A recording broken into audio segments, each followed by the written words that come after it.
Nós estamos aqui no nosso 19º podcast para a gente falar hoje da nossa última rodada do quadrangular da Série C, que determinou os quatro times que foram para o acesso da Série B. E aí, hoje aqui nós temos o Corneta Remista. Fala oi aí, Corneta. Ei, boa noite. Hoje nós temos aqui o Rafael. Oi, Rafael. Olá, seguimores. E hoje nós temos aqui a nossa convidada especial, que está provocando ódio aí no Remistas, Carol, nossa torcedora de Erechim. E aí, Carol, dá um oi aí. Boa noite, infelizmente vindo aqui comentar sobre o não acesso do Ipiranga, mas feliz pelos dois classificados. Feliz entre aspas, né? Não muito, mas estamos aqui. Valeu, Carol, obrigado por ter aceitado o nosso convite aí. E assim, a gente vai hoje começar contigo. Eu queria muito que tu falasse assim pra gente, como é que foi aí o Ipiranga nesse quadrangular final. Eu queria que tu desse um retrospecto aí dos jogos que aconteceram e comentasse aí o último jogo do Ipiranga aí, o que foi que aconteceu. Começa aí, Carol.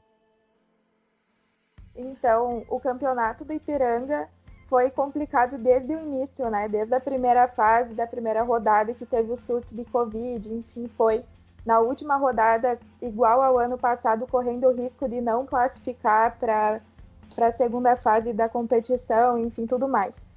Começamos num turbilhão, porque o nosso técnico havia assumido há 2 rodadas, e para quem conhece o Celso Teixeira, principalmente os times Norte e Nordeste, sabem que ele é uma pessoa explosiva, meio complicada, mas que ele tinha conhecimento sobre os times, principalmente do nosso grupo.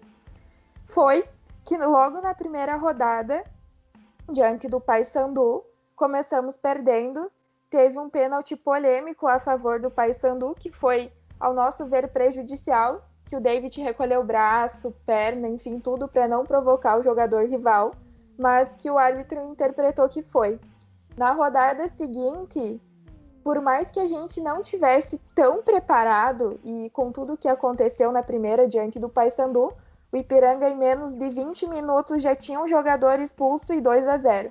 Todo mundo comentou, o Ipiranga vai golear, só segurar, se não quiser arriscar muito, enfim. O que é que aconteceu? Nos minutos finais, por conta justamente do Celso Teixeira, treinador, o Ipiranga perdeu a cabeça e tomou a virada de 3-2.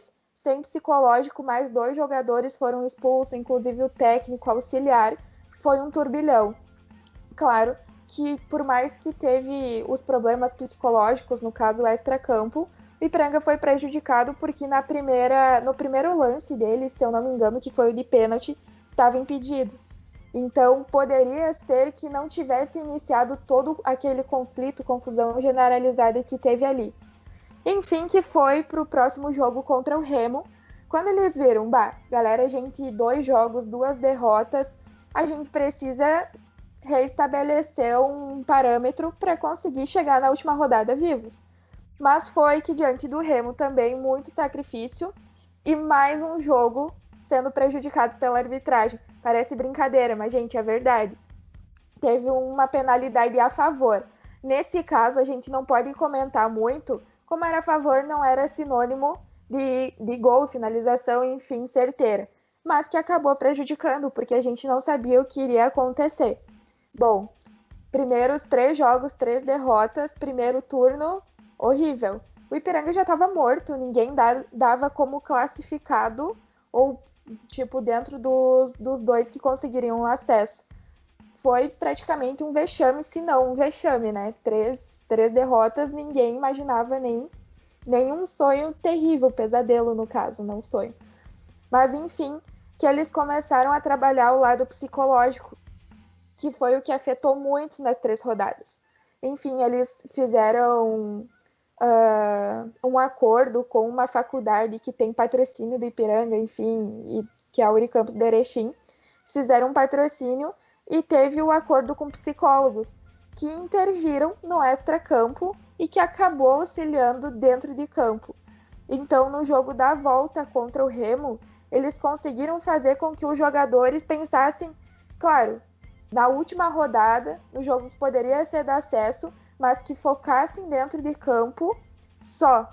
A gente precisa vencer, porque senão nós não vencermos, vamos chegar sem possibilidade alguma já no próximo jogo.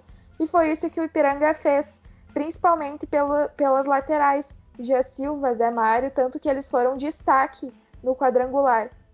Ambos são muito velocistas e conseguiram fazer com destaques individuais que o coletivo fosse muito valorizado. Enfim, que o Ipiranga ganhou a primeira partida. Foi diante do Londrina, mais um jogo atípico, que não poderia perder, porque em caso de derrota já estaria desclassificado. O Ipiranga, menos de 2 minutos, acho que foi 1 minuto e 30 segundos, não me recordo muito bem, abriu o placar com o Zé Mário. Nisso, criou uma expectativa gigantesca em toda a torcida, em todo o mundo, porque o Ipiranga, de um time zero morto no campeonato, corria o risco, tinha a possibilidade de chegar na última rodada vivo. Então foi isso que a gente começou a trabalhar logo com 1 minuto de jogo. Mas foi que o Ipiranga teve a posse de bola ali logo no início, mas que depois acabou cedendo ao Londrina, que acho que deu uns 15, 20 minutos, já empatou a partida. E isso foi o que se manteve no segundo tempo também. Mas aos 35, 36 minutos, o Ipiranga teve uma penalidade a seu favor, que poderia ter mudado tudo. Reinaldo na bola. Reinaldo não é batedor oficial do clube. Na verdade, o Ipiranga não tem um batedor oficial. Em todos os jogos, se analisarem desde a primeira fase, era sempre Neto, Reinaldo, às vezes até o Caprini. Mas, enfim, nenhum gostava de assumir o risco. Mas como o Neto Pessoa não estava, só sobrou para o Reinaldo. O que aconteceu? Reinaldo errou. Nesse momento passou 1001 pensamentos na cabeça. Esse gol pode fazer falta. No próximo jogo não vai depender somente de nós. Vamos ter que acompanhar, além do nosso jogo, de um sofrimento gigante, já outro. Mas enfim, nós estávamos preparados para a última rodada, porque assim, como eu disse antes, de morto o Ipiranga estava ressuscitado e com chance de acesso à Série B. Foi para a última partida, a cidade fez uma mobilização gigante, as empresas, porque assim, o Ipiranga na verdade não representa somente Erechim, mas sim uma região inteira. Então, era uma região, teoricamente, o Alto Uruguai é uma das maiores regiões do Rio Grande do Sul, apoiando o Ipiranga. No sábado, chegou o dia do jogo, tava todo mundo... Mas isso durante a semana já, né? Mas chegou no sábado, todo mundo imaginando na festa o que poderia ter sido feito na recepção dos jogadores, enfim. Todo mundo imaginava que o jogo do Ipiranga seria mais difícil do que o jogo do Remo contra o Londrina. Mas aí que teve os casos de Covid, enfim, que acabaram dificultando. Então, durante todo o jogo foram 1001 pensamentos. Mas todo mundo apostava que o jogo do Ipiranga contra o Paysandu seria mais difícil. Mas o que aconteceu, depois de um primeiro tempo certamente equilibrado entre as duas equipes, na volta do intervalo, o Ipiranga logo conseguiu abrir o placar com o Mossoró. Mossoró é outro destaque da nossa equipe, que inclusive tem contrato renovado para esse ano. Abriu o placar. Depois disso, o Paysandu teve várias chances de igualar, mas que acabou não sendo efetivadas. Então, no final do jogo, estava todo mundo naquele turbilhão. Quando perceberam que o Paysandu não empataria, não abriria o placar ali, todo mundo já começou a confiar, começou a ficar confiante, confiar na equipe e partiram para assistir o jogo do Remo contra o Londrina. Eu nunca mais vou esquecer, porque eu estava dentro de um ônibus, era para mim ter ido para Erechim e deu simplesmente tudo errado. Eu tive que voltar para minha cidade e dentro do ônibus eu precisava acompanhar os 2 jogos, tudo, e nesse meio tempo o sinal caía várias vezes. Mas enfim, que a gente foi acompanhar a partir dos 40, muita gente foi acompanhar, ligou TV, tudo, comparando os 2 jogos, mas nisso todo mundo já avisava, Londrina tá chegando, só dá Londrina, e nós com o coração a 1000. Até que, aos 43 minutos do segundo tempo, o Londrina vai lá e acaba com o sonho do acesso do Ipiranga. Ou seja, de toda a frustração desde lá do início do campeonato até a última rodada, até os últimos minutos, foi uma tensão inexplicável para todos os torcedores. Porque estava todo mundo ali confiante. Nós sabíamos que não seria fácil, que era até o último minuto, mas não imaginávamos que seria exatamente ao pé da letra, dessa maneira, até os últimos minutos de jogo. Mas enfim, que quando saiu o gol do Londrina, a cidade e a região desabou e muitos torcedores, porque muitas pessoas estavam torcendo pelo Ipiranga, pelo acesso do Ipiranga. Então, para mim, foi muito frustrante em dose dupla, mas principalmente para aqueles que acreditaram no Ipiranga, porque foi um campeonato cheio de emoções para nós, que mesmo com poucos recursos conseguiram serem desenvolvidos de uma maneira correta. E se o psicológico da equipe tivesse sido trabalhado desde o início, eu acredito que a gente poderia estar na Série B. E também, claro, a questão da arbitragem. O Ipiranga enviou vários ofícios à CBF, mas que não tiveram retorno logo de cara.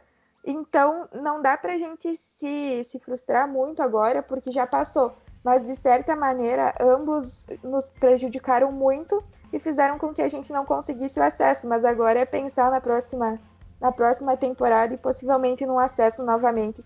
Porque são 2 anos batendo na trave, né? Inclusive, aí esse gol do...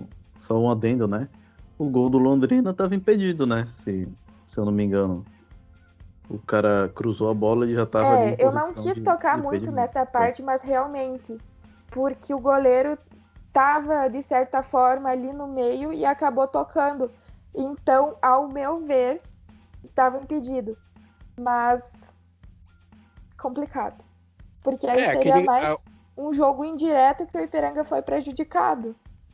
O primeiro jogo, aquele pênalti contra o Paysandu, que foi do Paysandu, foi muito mandrake. A gente até comentou que, digo, meu Deus, o Paysandu sempre com a ajuda da arbitragem. Logo Por no isso início, que né? e a gente sempre fala que aconteceu ano passado o caso do Voaden lá, Paysandu e Náutico, e a gente fala que não é nem castigo, é reparação histórica contra o Paysandu, que ele sempre foi beneficiado por arbitragem várias vezes, e agora, na época, contra o Voaden, foram querer dar uma de choro. E aí o Ipiranga... todos os lances, todos os ângulos, na verdade, mostravam que o David não tocou no jogador do Paysandu. Então foi uma questão muito polêmica, ainda mais que o juiz estava na frente do lance. Então era meio inadmissível ele ter marcado, sendo que ele viu que não foi. E foi isso que frustrou a maioria dos torcedores, né? Logo de cara, primeiro jogo, todo mundo já confiante. E, acabou com e outro jogo também, que eu tava torcendo por vocês, foi o jogo que o Remo conseguiu acesso. E a gente tava torcendo ou pro empate ou pra vitória do Ipiranga. E o Ipiranga perde aquele pênalti também contra o Londrina, né? Que aquilo ali também foi um momento crucial. Que se o Ipiranga ganha, eu tava querendo que o Ipiranga ganhasse, voltasse vivo contra o Paysandu, pra ele conseguir lá derrotar e eliminar de vez o Paysandu. Porque eu dizia assim, eu não queria que o Ipiranga fosse meio morto pra última rodada, porque ia beneficiar o Paysandu. Ganhando aquele jogo com Londrina, ele iria depender só de si mesmo, né? Exatamente, foi o que a gente comentou. Já teria matado o Londrina já chegaria contra o Remo eliminado, né? Sem chances alguma. E o grande confronto pelo acesso seria apenas Ipiranga e Paysandu. Então seria um confronto ali. Se dependesse só dele, né? Já estaria na Série B. E foi o que a gente comentou.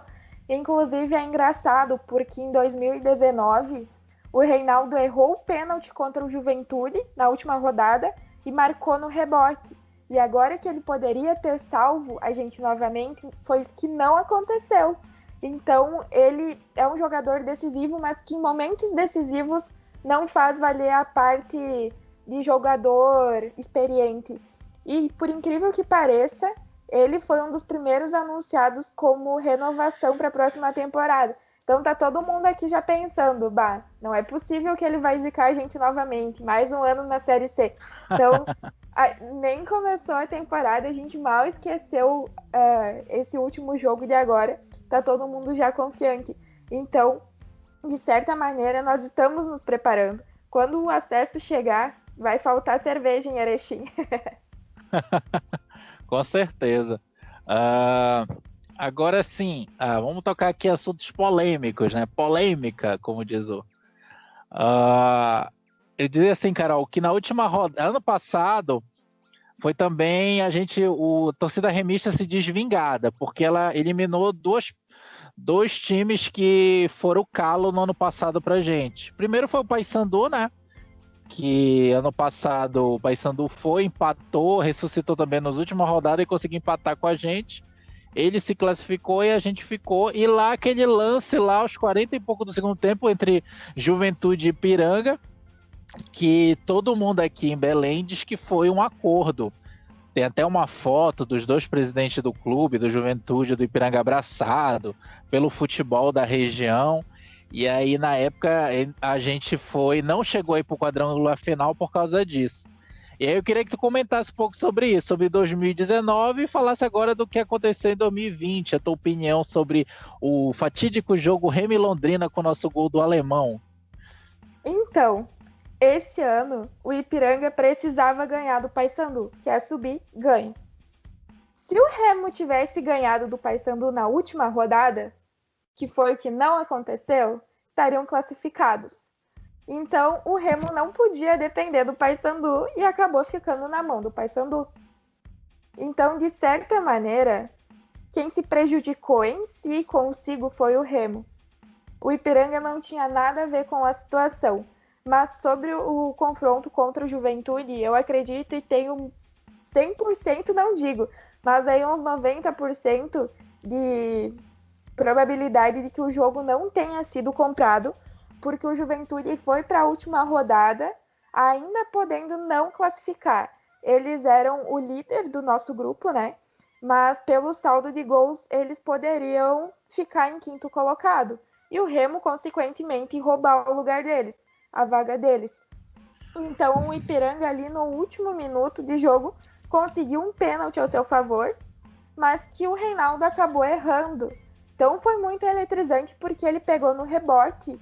O Carné correndo, ele levantou de uma maneira que eu acho que ele nunca tinha, enfim, e conseguiu não pegar, graças a Deus, e a gente acabou classificando em primeiro lugar pro mata-mata. Aí, esse ano, todo mundo diz que querendo se vingar, o Ipiranga não subiu por conta do Remo. Mas o Remo, já estava classificado, enfim, tudo mais. Só que como o Ipiranga não dependia somente dele, foi meio que uma zica. O Ipiranga, depois de tudo que teve que ouvir dos torcedores do Remo em 2019, precisava torcer justamente pro Remo. Coisa que eu acho que 99% dos torcedores do Ipiranga não queriam fazer. Eu admito, inclusive eu não queria torcer pro Remo. Mas como a gente foi para a última rodada, dependendo do Remo, não tinha como. Então, todo mundo ali torcendo.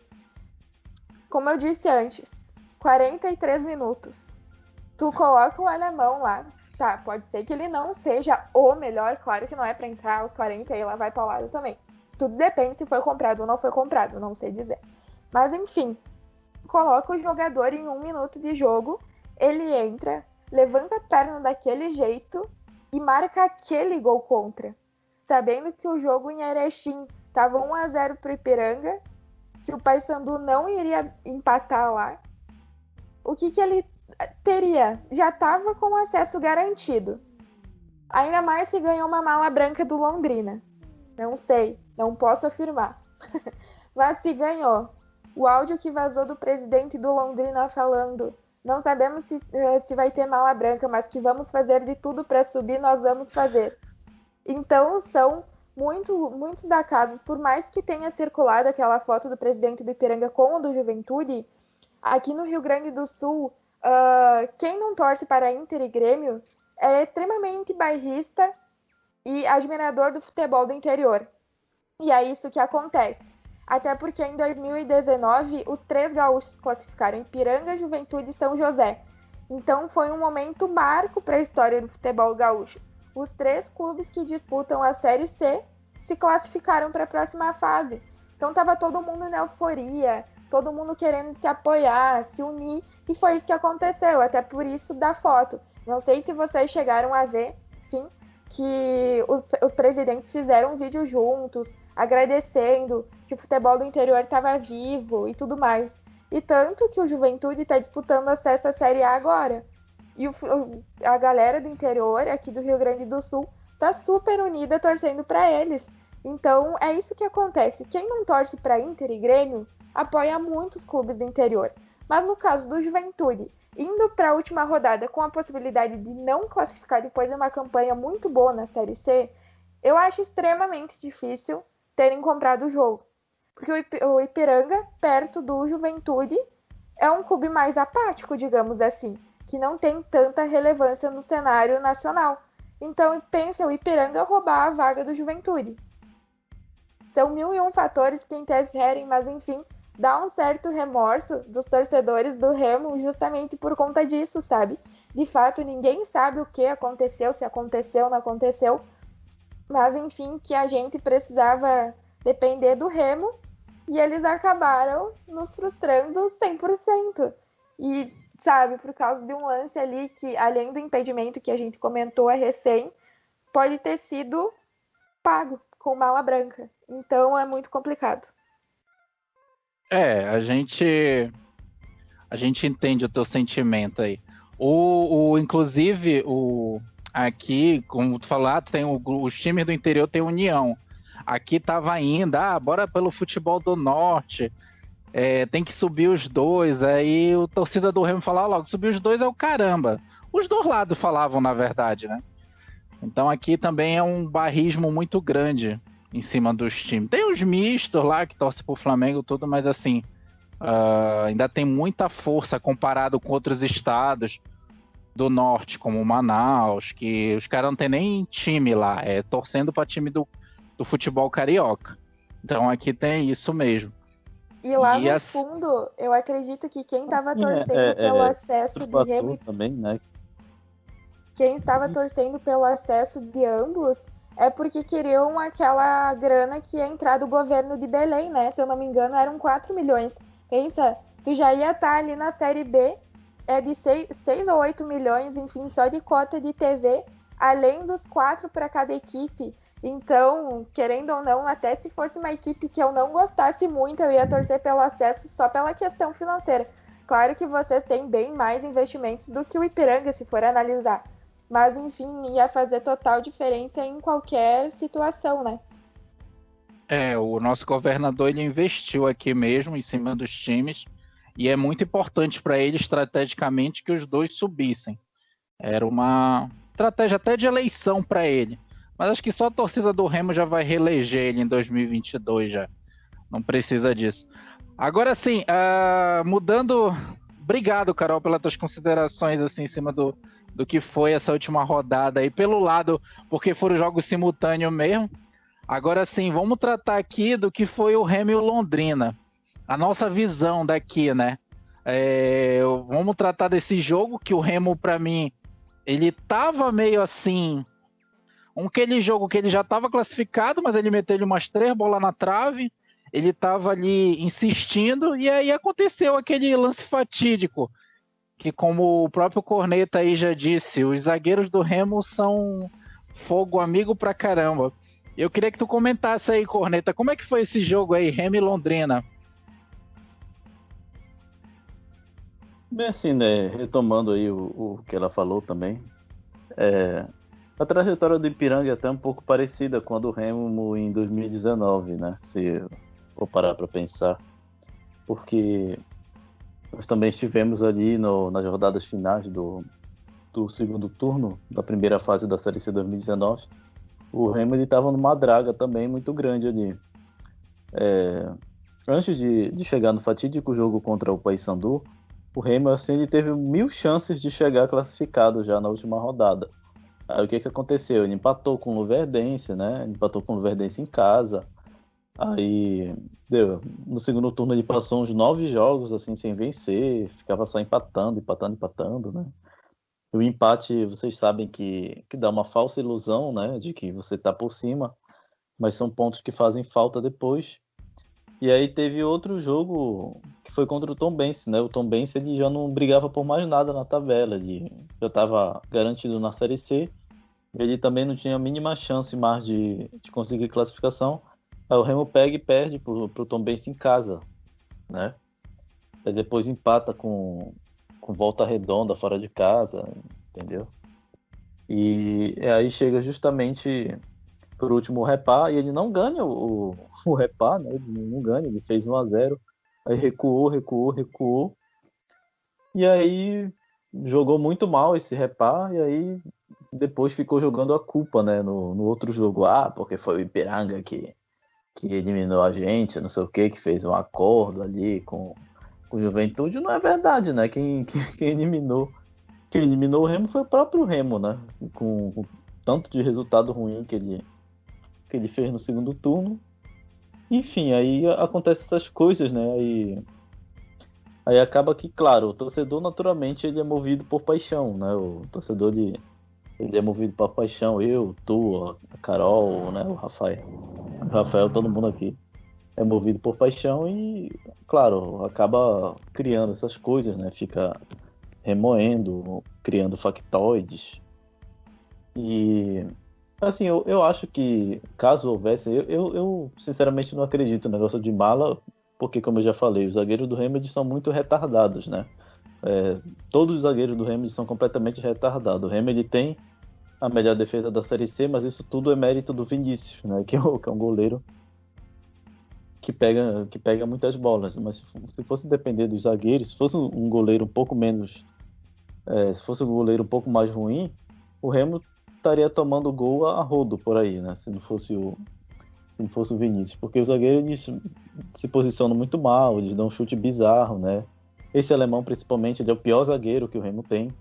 A gente tem o Fredson, que é um zagueiro maluco, que ele é até bom zagueiro, mas ele tem um psicológico muito descontrolado, ele gosta de bater nos outros, né? Fica dando tapa, agride o adversário, mimica, tá velho, fora de ritmo. O Jansen também é completamente pateta, ele não sabe para onde ele cabeceia, né? Ele cabeceia pro próprio gol. No último repá ele ia fazendo gol contra. Teve um jogo contra o 13 também, que ele fez um gol contra. A defesa também fez um gol bizarro também, que o Frontini fez. Então são coisas de Remo, entendeu? Então, justamente por isso que eu não confio muito em mala branca ou mala preta, seja lá o que for. Se houvesse uma mala preta, eu acho que seria justamente para prejudicar o Paysandu, né? Se tivesse feito um acordo assim, seria para prejudicar o Paysandu. Não seria para prejudicar necessariamente o Ipiranga. Porque se fosse.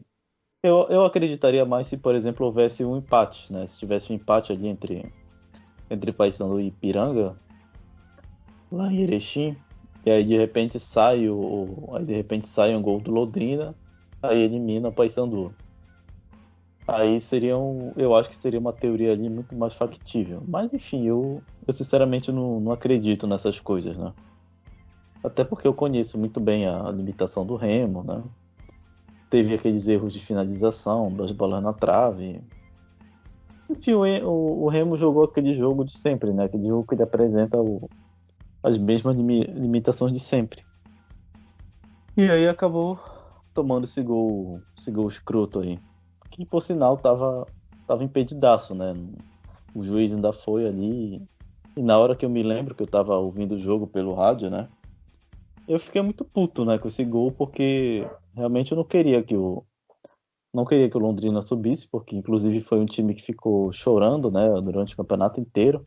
Ficou inventando ali um factoide de que o Helder estava fazendo acordo com a CBF para subir Remo e Paysandu. E isso, o próprio perfil oficial do clube, né, o que foi uma vergonha, um perfil oficial de clube ficar postando esse tipo de coisa.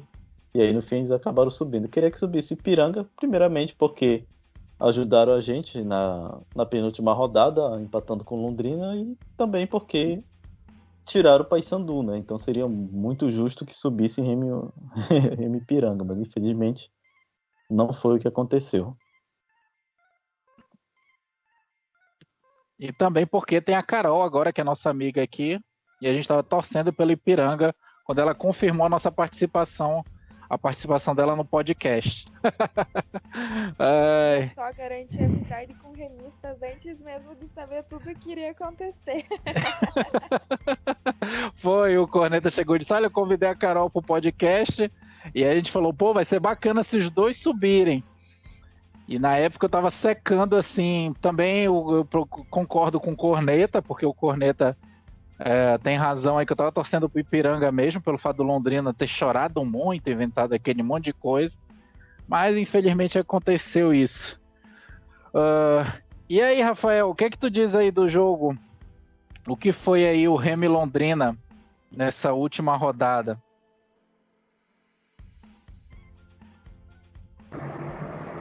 Bom, né, o Remo entrou todo desfalcado, né? Um surto de Covid que deu no elenco por causa daquela comemoração no acesso, né? Tivemos lá Laílson improvisado na lateral esquerda, por exemplo. O Eduardo Ramos voltando ao time titular, né? Mas o time do Remo até que não jogou mal, né? Meteu as 3 bolas na trave, né? O Remo no início do segundo tempo chegou com o Hélio, que ele tirou do jogador do Londrina, só que ele acabou adiantando muito e na hora de chutar o goleiro do Londrina conseguiu esbarrar, né? Conseguiu defender, no caso. Mas assim, depois dos 30 minutos até o final do jogo, o Londrina começou a ir para cima, né? E o Ipiranga estava ganhando do Paysandu lá em Erechim, né? Teve um lance que o jogador acho que foi o Samuel Gomes, do Londrina, que ele saiu cara a cara com o Vinícius. Aí ele tirou, né, e tocou por cima do Vinícius, só que a bola foi para fora, né? Aí aos 42 teve aquele lance polêmico, né? Com o gol contra do Gilberto Alemão, né? Que estava impedido mesmo, né? O Vinícius acabou saindo, ele acabou falhando na saída, né? A bola chegou nos pés, acho que do Celcinho, né? Não tocou em ninguém. A bola chegou nos pés do Celcinho e estava impedido, né? Quando ele toca para a grande área, o Alemão fez aquele lance. Aí o árbitro ainda ficou naquele... conversou lá com o bandeirinha, né? E acabou validando o gol, né? Porque foi uma pena, no caso. Eu vou na mesma linha do Corneta, né? Tava torcendo além do Remo, claro, que o Ipiranga subisse, porque o Londrina tava chorando muito no perfil do Twitter, né? Mas... Inclusive aí pode ter, o pessoal que fala de mala, né? De repente pode ter tido pro árbitro, né? Ninguém pensou nisso até agora também, né? Tem isso também. Mas essa questão de mala, né, sempre nesses casos vão levantar esse tema, né? Porque, por exemplo, até mesmo com a gente, né? Em 2015, quando o Remo perdeu aquela Copa Verde pro Cuiabá, até hoje, né, ficam falando que os jogadores estavam comprados e tal, que o árbitro estava comprado, enfim, né, a gente nunca vai saber, né? Vão sempre gerar essas especulações, né, em torno do futebol. Mas é isso. Obrigado aí, Rafael, pelas considerações. E aí, o Chandler remista hoje, chegou atrasado aí, perdeu metade. Vai falar aí, Chandler? Bora lá.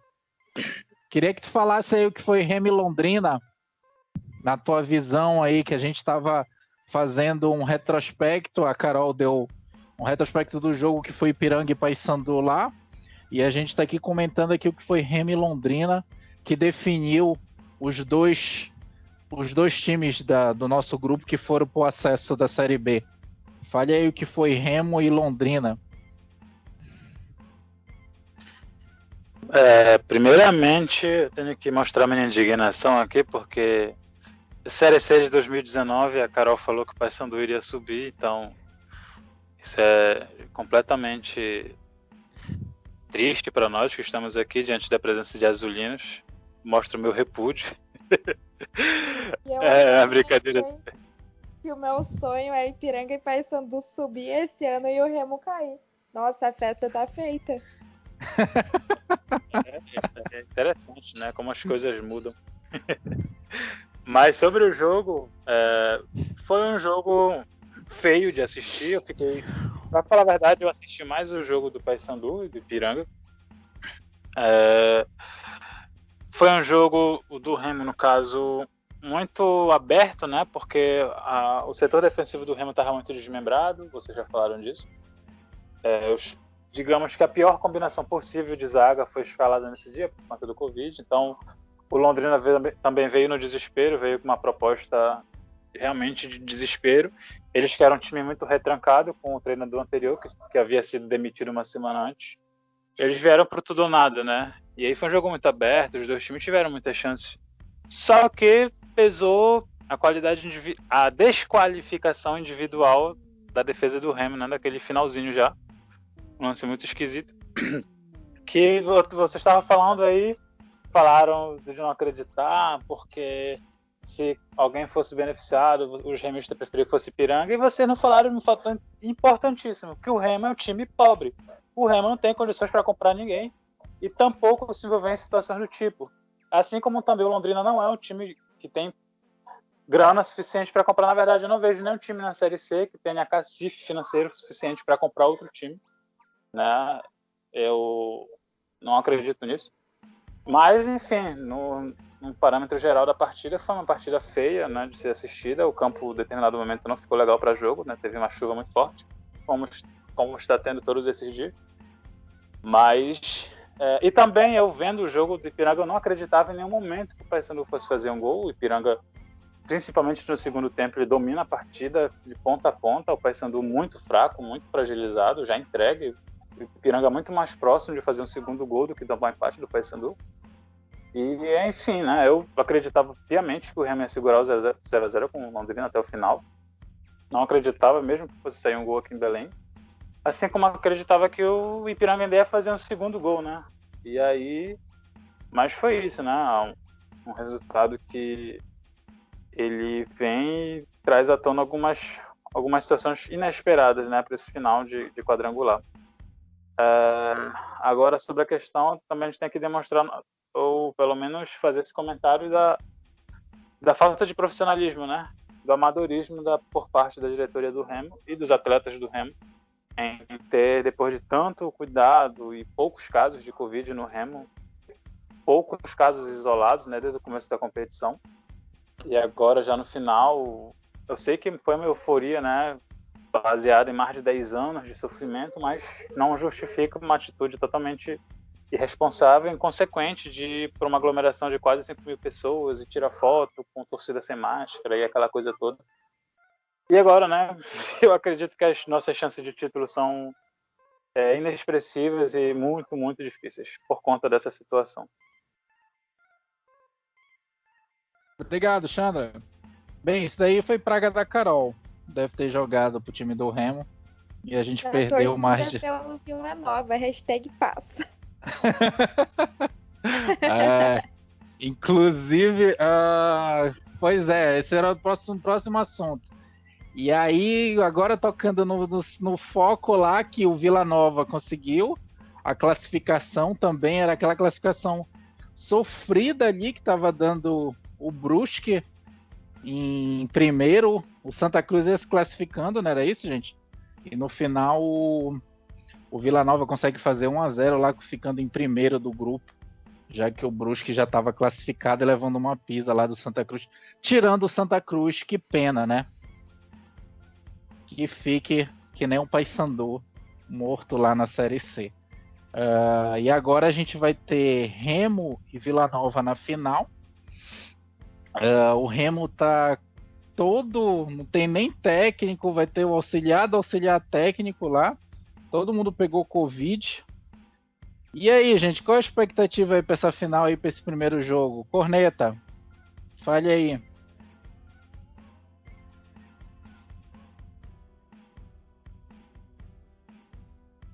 Corneta.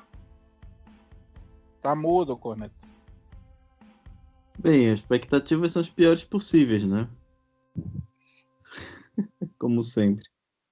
O Chandler Tava falava, bom por demais, exemplo, que tava bom demais pra ser verdade. 1-0 é goleada, né? Agora a gente perder de 1-0 já é goleada.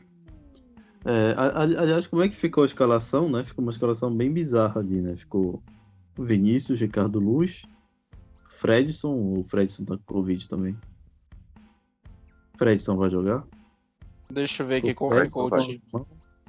Fredson alemão, né? Laílson na lateral esquerda. Minha nossa. Tá aqui, Vinícius, Ricardo Luz, Gilberto Alemão, fazer mais um gol contra pra gente. Fredson e Laílson. Lucas Siqueira, Júlio Rush, Felipe, o G2, né? Wallace, Eduardo Ramos e Charles. Aí botaram a galera da base na reserva. Thiago Rodrigues, Lucas, goleiro, né? Kevin, zagueiro, Rafael Meia, Heron e PP. Tudo da base aí. E se for olhar assim, numa base geral, né? Não perdendo o Lucas Siqueira, né? Eu acho que já dá uma segurança maior aí. Tanto o Júlio Siqueira quanto o Júlio Rusk, né? Que são jogadores que fizeram uma temporada boa no meio-campo. Eu acho que aí já dá uma base segura. O que me preocupa mesmo é Laílson, por exemplo, na lateral esquerda, porque vai ser um jogador ali que vai ficar. Que ele não vai subir, né? Vai ser aquele lateral isopor, né? Que não vai uma no fundo. Então, como não é a função dele, né? Ele geralmente é um jogador defensivo, ele vai ficar ali na lateral esquerda, então ele não vai apoiar, entendeu? E aí, quanto ao meio-campo, ficou praticamente o mesmo, né? Que é o G2 ali como meia, ficando ali como meia armador, o Júlio Ruski como um segundo volante e o Lucas Siqueira como um primeiro volante. Então eu acho que nesse sentido aí, se não aparecer um novo caso de Covid até sábado, né? Eu acho que não é um prejuízo tão grande assim. Na frente ficou o Wallace, né? O Wallace numa ponta, ou não? Deixa O eu ver Wallace aqui. Chaves e Eduardo Ramos como centroavante. Ficou Wallace, Eduardo Ramos e Charles. Aqueles três atacantes que o Bonamigo adora, né? Eu acho que de diferente não ficou muita coisa não aí, né? Claro que a ausência do Marlon vai ser bastante significativa, né? Que é um jogador que ele apoia bastante auxiliando no ataque. Mas, de modo geral, eu acho que não é um prejuízo tão grande assim. Claro que o problema maior é a questão física, né? Porque muitos jogadores assim não aguentam 2 tempos. Então, eventualmente, eles precisam ser substituídos. Então, você não vai ter banco para substituir os jogadores, né? Vão ser só ali com os jogadores da base. Então, o Remo ele vai ter que ali jogar na retranca, né? E não procurar se expor muito, né? Não procurar fazer aquele grande esforço físico e tentar ali arrancar ao menos um empate, né? Nós sabemos, por exemplo, que tem jogadores já que tem um fôlego bastante comprometido, como é o caso do Eduardo Ramos, então nós não vamos ter, por exemplo, meio reserva, então e sim, de modo geral, eu acho que não vai ser um jogo tão difícil assim. Eu acho que a nossa base acabou ficando mais ou menos intacta, né? Mas o problema é esse, eu acho que o desafio maior é esse, a questão física, o do esgotamento físico. Saber se esses jogadores vão aguentar até o segundo tempo, porque realmente não vai ter quem substituir. Já pro jogo da volta, acho que todo mundo volte, né? Acho que todo mundo volte agora e tomar cuidado para não perder assim de 2-0. Eu acho que uma derrota de 2-0 já compromete bastante as chances de título. Mas se der para arrancar um empate, um 0-0, 1-1, eu acho que tá tranquilo. Se bem que eu tenho muito medo de 1-1, né? Desses placares de 1-1, porque todas as vezes foi assim, né? Lá contra o Rio Branco teve um empate de 1-1, aí acabamos perdendo o jogo em Belém, né? Contra o Uberlândia foi 1-0 o primeiro jogo, aí depois não conseguimos. O Uberlândia segurou o empate. Se por um acaso, por um milagre, desse para vencer assim 1-0, eu acho que eu já ficaria bem mais tranquilo, né? Mas acredito que deva dar um 0-0 pelo confronto que se mostrou nos 2 primeiros jogos do primeiro turno. Foram 2-0. Então é muito provável que a gente tenha ali 2 empates e que o título seja decidido nos pênaltis.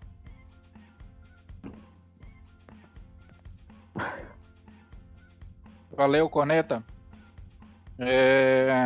Rafael, suas considerações aí para nossa final, Remo e Vila Nova. Bom, né? Quase na mesma linha do Corneta, né?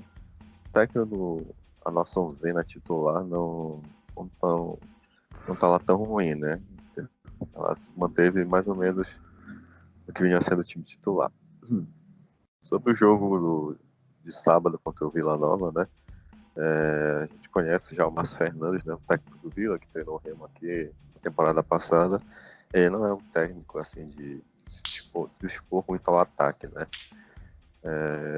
E o time do Remo acho que também não vai muito se expor ao ataque, né? Vai procurar mais se defender.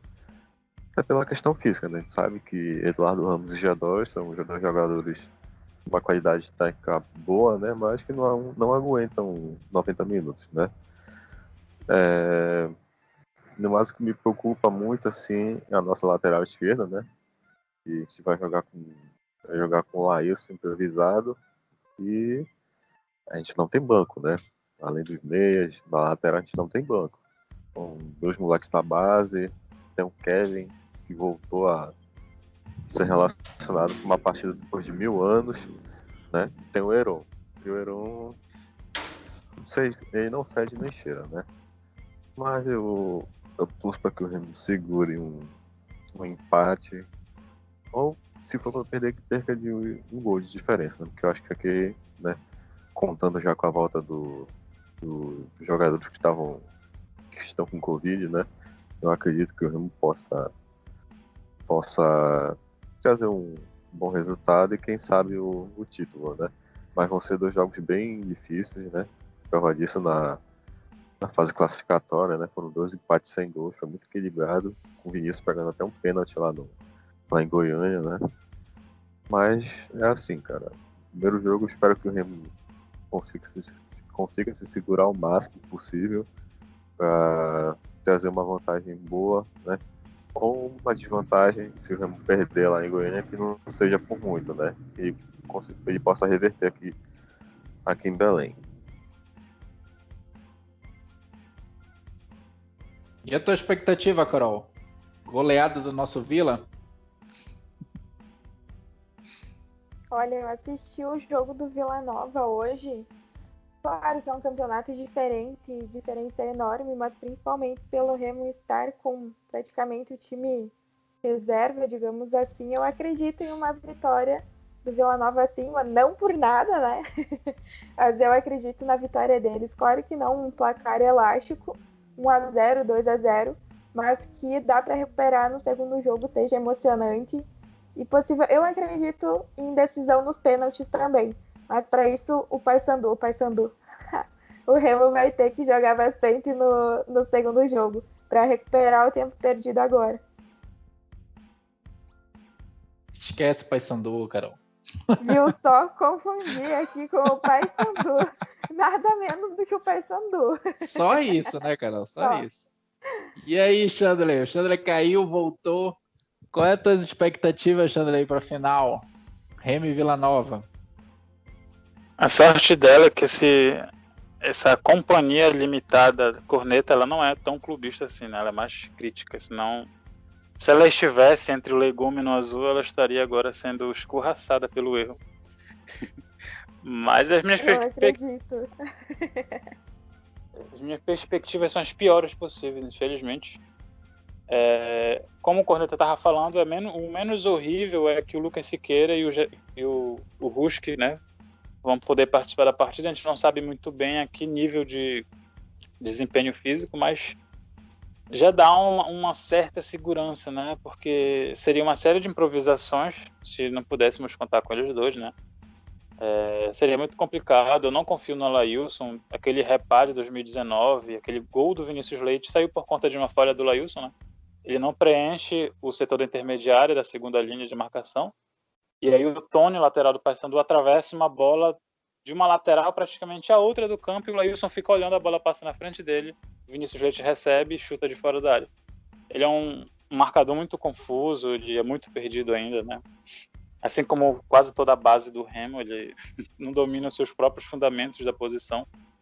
Mas a gente espera que realmente o Remo, se pelo menos for pela proposta de segurar o jogo e travar o meio-campo, aquela coisa bem masolista mesmo, a gente já fica satisfeito, né? 1-0 é maravilhoso, 1-0 pro Vila Nova, no caso.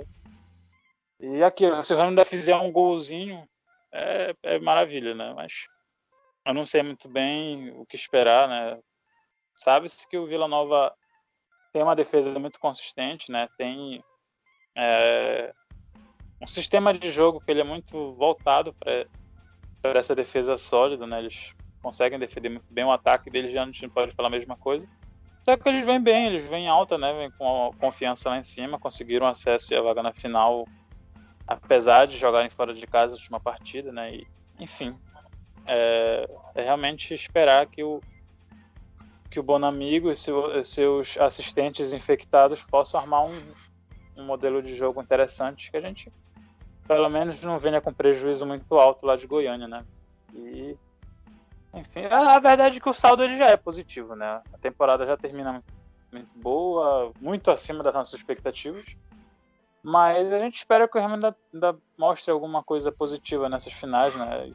Se puder pelo menos brigar de forma decente pelo título, a gente já fica satisfeito, né? Apesar de saber que é complicado, mediante essas situações é realmente complicado. Obrigado aí, Chandler. Eu espero que eles liguem para o Mazola lá e montem um ferrolho e que a gente consiga segurar pelo menos o empate, que eu acho difícil, mas é perder de pouco aí, como vocês estão falando. Agora, gente, eu vou tratar aqui de especulações que o campeonato nem terminou. Eu já vejo a galera, falou que o Ribamar, ex-Vasco, ia jogar pelo Remo. Já disseram que o Nicolas ia atravessar. Estão falando de uma travessia aí. O Nicolas não é, mas estão falando que é o Nicolas ou o Shoa. E por último agora, falaram que o atacante aí do Ipiranga, Neto Pessoa, acho que foi oferecido. Isso. É o centroavante, né, Carol? Isso. E aí, o que tu acha disso, Carol? Ele é um bom reforço pra gente? Na primeira fase, o Neto foi muito bom e jogador decisivo para nós, porque nós tínhamos o Fernandinho, que era o artilheiro da competição, e ele acabou indo jogar a Série D pela Ferroviária. Então, o Neto começou a ter mais espaço após isso. Mas no quadrangular, ele não foi nem um pouco decisivo, ele não apareceu em nenhum jogo. Pode ser que tenha interferência ali, como o Ipiranga trocou de treinador, faltando 2 rodadas para o quadrangular, e tenha afetado o sistema de jogo dele, a maneira com que ele joga. Eu acho um jogador muito bom no extracampo, e se ele se adequar à posição dentro de campo, ele também é bastante efetivo. Tanto que ele terminou como o artilheiro do Ipiranga na competição com 10 gols, se eu não me engano. Mas ajustando ali, eu acredito que ele possa fazer a diferença sim. Tanto que ele já se despediu daqui, né? Eu queria que ele renovasse, mas como não é possível, vamos torcer. Não queria que... Depende muito, porque pelo que eu vi, tem um time de São Paulo atrás dele e ele foi oferecido ao Remo. Então tudo depende. E pelo que estão especulando também, comentando, na segunda metade do ano ele vai jogar no exterior. Então eu não sei se seria um bom reforço para vocês para contar somente agora. Pode ser que, claro, faça diferença, mas como ele já tem outros projetos em mente, pode ser que dê uma certa atrapalhada. Obrigado aí, Carol, pelas considerações. Mais alguma consideração aí, gente, desses reforços pro Remo? Eu não tô nem ligando ainda, gente. O campeonato da Série C nem acabou ainda e já estão falando nesses reforços. O que é que tu acha aí, Corneta? Continua aí, Rafael, continua aí. O que tu acha dessas especulações? Cara, tá muito cedo, né, pra especular. Eu acho que isso é mais coisa de empresário e tal. Até porque a nossa temporada de 2020, né, ainda não acabou. Né? Depois das finais da Série C, nós temos a Copa Verde, né? Vamos entrar logo nas oitavas de final, né? A gente está só esperando o vencedor de Santos do Amapá e Gama, do Distrito Federal, né? Para definir quem vamos enfrentar, né?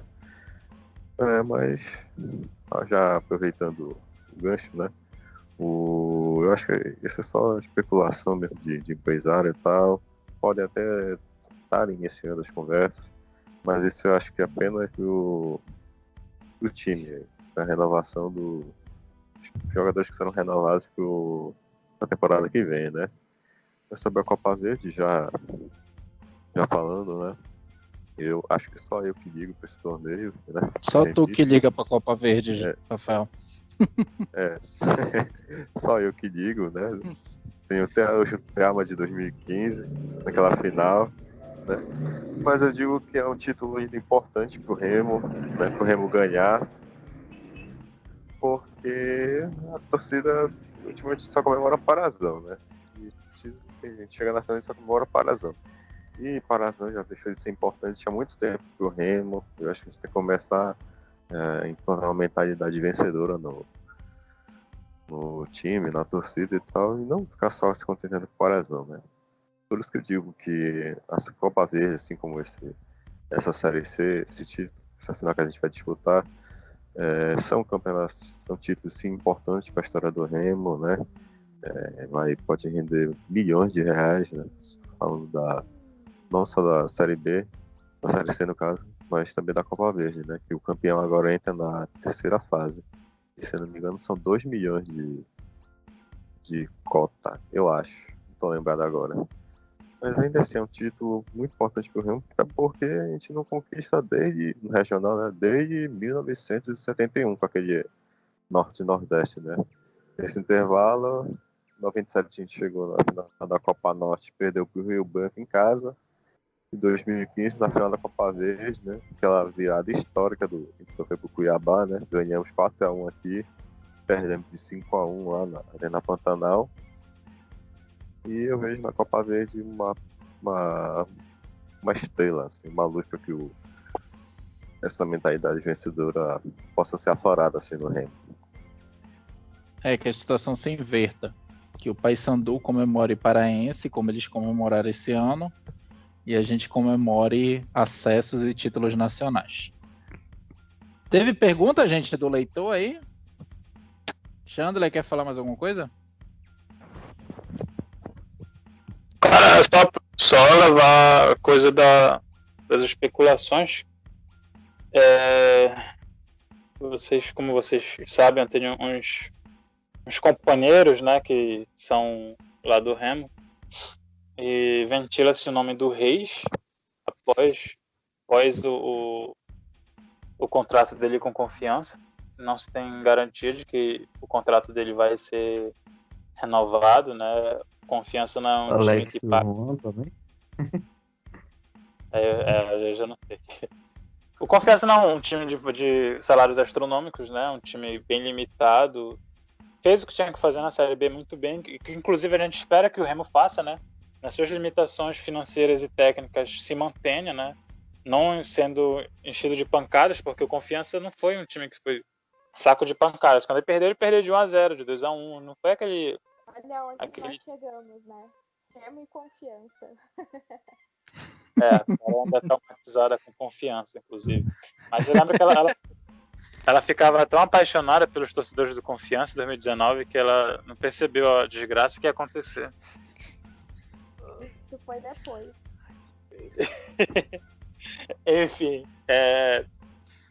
eu acho que é mais ou menos isso, né? É contratar jogadores nessa linha desses times da Série B que não tem valores tão altos, né? É muito difícil o Remo sair contratando jogadores ex-Chapecoense, ex-Ponte Preta, que são salários de 80 mil, 60 mil, é complicado realmente. Mas, enfim, eu acho que um cara como o Reis seria bem-vindo, né? Então, Será que a gente segue o exemplo do Sampaio? Sampaio tem meio time do... Tem o que no Remo ali? Tem o Jackson, o Gustavo Ramos, o Pimentinha. Little Pepper.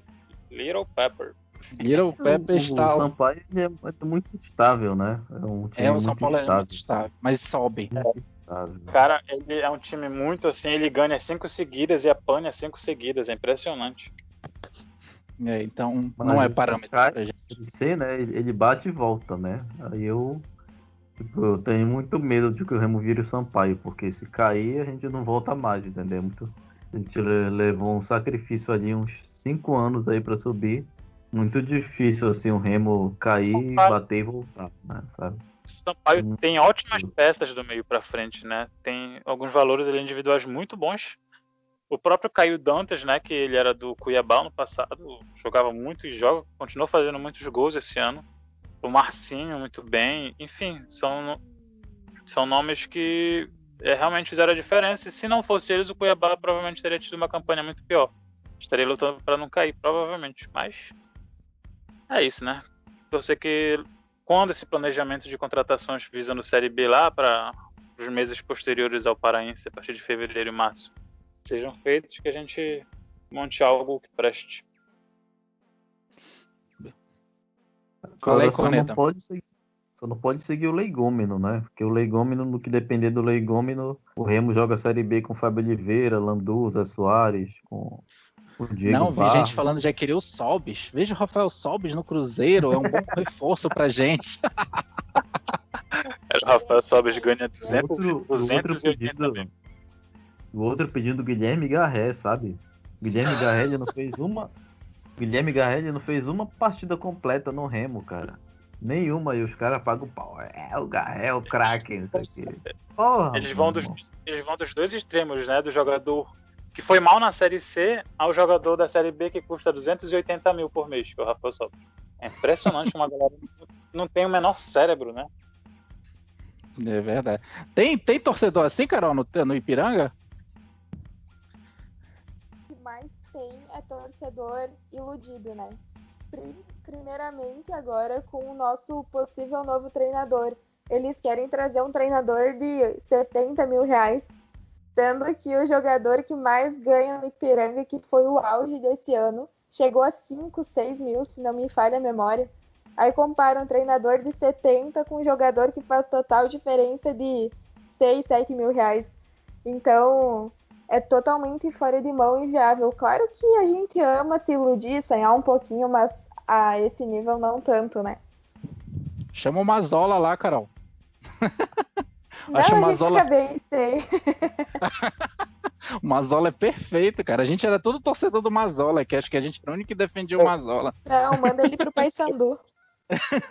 Não, o Mazola se adaptaria bastante ao estilo de jogo do Ipiranga, né? Que não eles fazem uma retranca muito boa, né? Um jogo ou outro, eu acho que o Mazola daria um belo de um caldo lá. Ele conseguiu subir aquele time do Paysandu, pô. Então é isso, gente. Vamos encerrar aqui por hoje.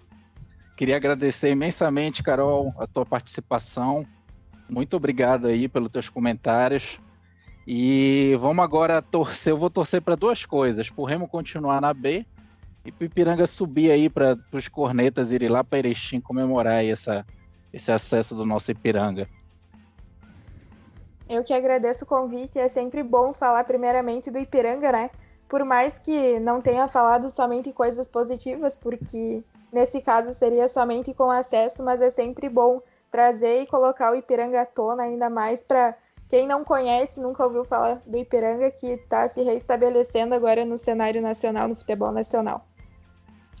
Muito obrigado aí, Carol. Mais alguma coisa aí, gente? Mais algum comentário? Vamos encerrar aí? Eu não estou enganado, o Ipiranga subiu junto com a gente, não foi? Da Série D para a Série C? Em 2015? Isso, 2015. Foi. Quase se repete. Eles eram da chave. E aí, desde então, né, fez uma campanha muito boa em 2019 e outra campanha muito boa em 2020 também. Eu acho que esse é o caminho. Porque eu sempre avalio assim, que o importante, né, é o time de se manter regular. O Remo, durante os anos, desde que ele subiu para a Série C, ele não se manteve regular. Ele nas começou duas. 2016. Ele começou 2016 ali, o pessoal, não sei o que, brigou pelo acesso, mas não era bem assim. O time tinha muitos problemas, assim, oscilou bastante na primeira fase. Aí depois teve uma troca de presidente, aí o Remo regrediu completamente em 2017 e 2018. Principalmente em 2018, que ficou muito perto de voltar para a Série B, né? E aí só em 2019 que o Remo realmente veio a ser competitivo. Os nossos casos Aí, são exatamente iguais, porque o Ipiranga em 2018 foi para a última rodada disputando o não rebaixamento contra o Tupi. A sorte é que o jogo foi em casa e o Ipiranga acabou goleando por 5-1, que senão provavelmente teria caído, e a gente sabe o quão difícil é conseguir acesso da Série D para a Série C. Mas enfim, que 2019, 2020 agora a gente conseguiu reestabelecer, manter um padrão que nós não iríamos, porque o Ipiranga, quando ingressou na Série C, todo mundo vai brigar para não cair. Então agora o nosso patamar, querendo ou não, é outro. Todo mundo vai colocar o Ipiranga em uma possível classificação que não vai disputar mais rebaixamento, vai ser um time aguerrido. Então isso é bom para nós, porque tá todo mundo conhecendo o Ipiranga e tomando noção. Então, por mais que a gente não tenha subido, eu fico muito feliz, porque o reconhecimento de outros torcedores ao ver o nosso trabalho dando certo, eu digo nosso porque, enfim, é toda uma população engajada, vai muito além da direção, da presidência, então realmente é muito importante.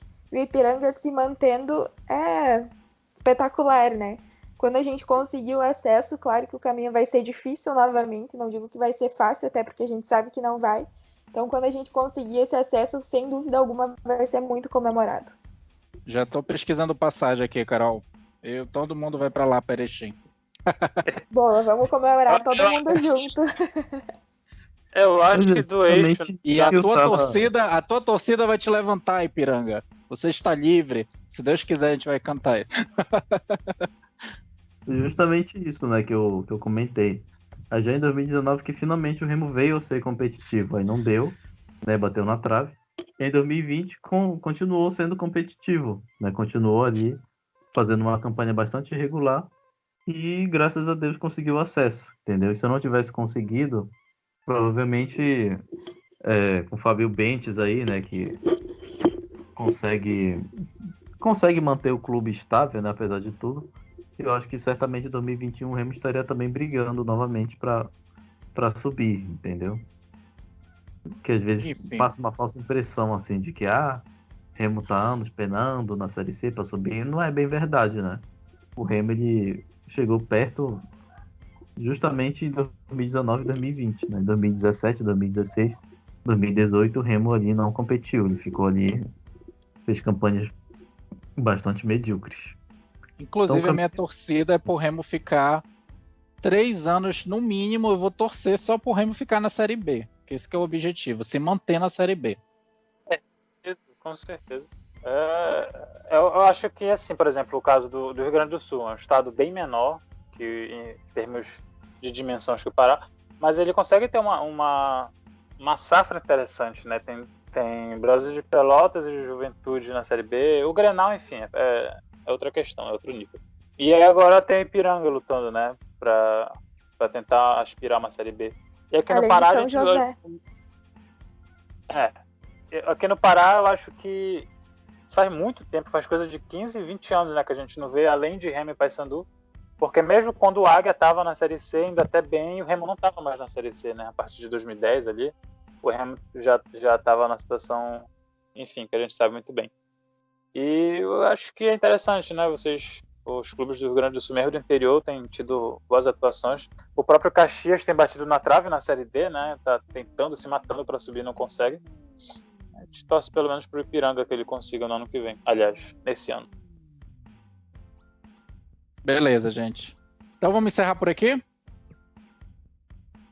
Obrigado, queria agradecer a participação de todos. E só terminar aqui nosso podcast aqui, torcendo pro João, né? Pro Joãozes, que ele se recupere logo, que ele tá lá internado com Covid, mas se Deus quiser ele vai superar essa. e vai estar logo aqui gravando o podcast com a gente e xingando a gente pra caramba. Tá bom, gente? Obrigado aí pela participação de todos. Oi? Ele é importante porque ele é o único otimista aqui, né, do podcast. Ele tem que estar aqui. Isso, ele é o único otimista. A gente tudo é... e só a corneta salva. É isso, gente. Obrigado aí. Boa noite a todos. Tchau, tchau. Abraço. Boa. Boa.